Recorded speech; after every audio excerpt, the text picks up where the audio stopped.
Senator Lindsey Graham says that in the end, he believes that we will be going back to Afghanistan. He is with us now, as is former Congressman Peter King. He lost many members of his New York district back on September 11th, and it's always good to have him with us, and he's joining us here at Ground Zero. We want to start with Senator Lindsey Graham. Senator Graham, you know, as we sit here today, I think it's so important, obviously, to reflect. And that was a time of great tragedy and also some unique unity that you experienced on Capitol Hill that day. But we are also finding ourselves in a very difficult situation going forward. Your thoughts? Well, number one, let's look back and honor those who were murdered. This was mass murder on an industrial scale by a radical Islamic group who desires to impose a master religion on the world. Let's remember the families of the fallen.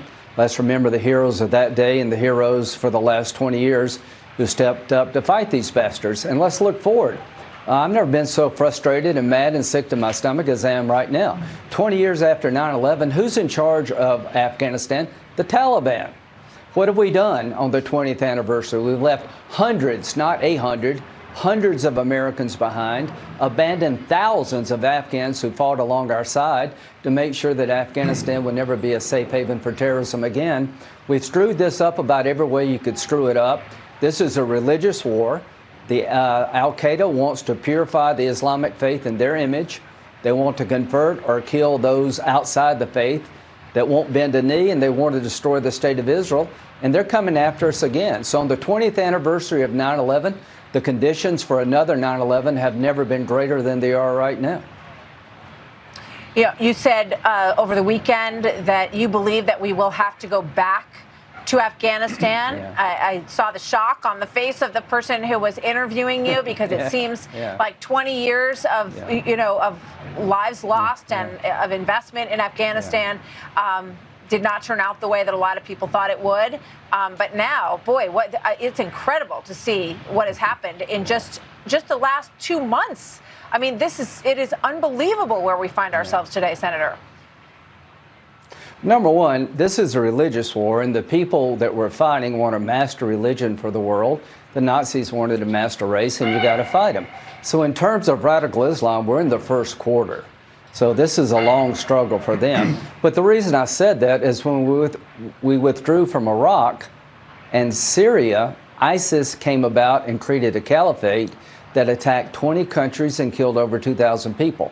What makes you think the same thing's not going to happen in Afghanistan? I pray I'm wrong, but I'm convinced that Al-Qaeda and ISIS will be given safe haven in Afghanistan.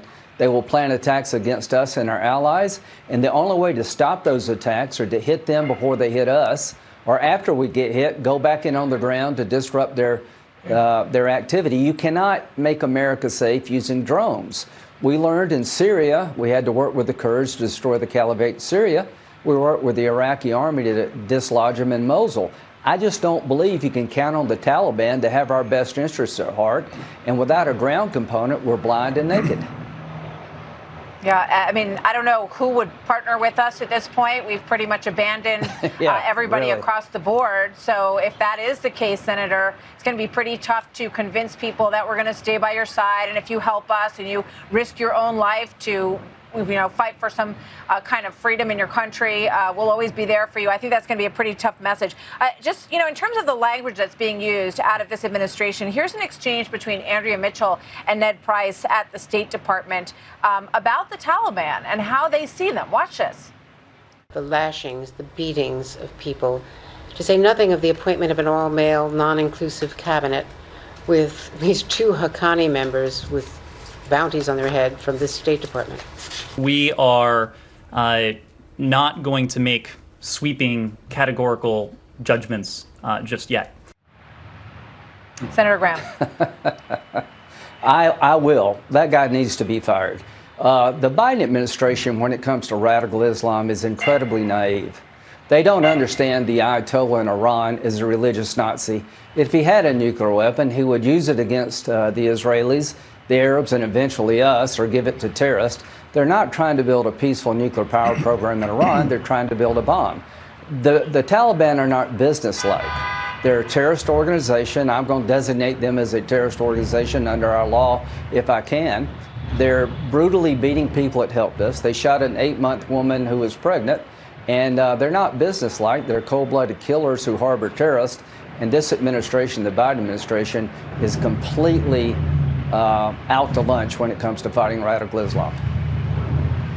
It's frightening, sitting from this spot where we were attacked so brutally on September 11th, to think that all of these years later, we maybe are less safe, and it isn't the fault of any of the people who fought and died on the ground in Afghanistan or Iraq.